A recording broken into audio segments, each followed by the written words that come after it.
Assalamualaikum, kali ini kita akan membagikan proses upgrade RAM dari 8 ke 12 GB pada Poco X3 Pro.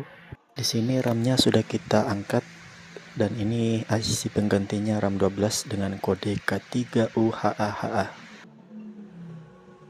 Lanjut beri flux di atas IC CPU. Lalu pasang IC RAM.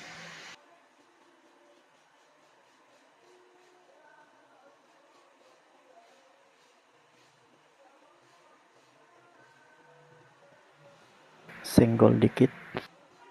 Setelah selesai, dinginkan board lalu pasang. Ini nomor kontak untuk servis ya. Nah, di sini kita lihat sudah naik ke RAM 12 dan berhasil. Sekian dan terima kasih.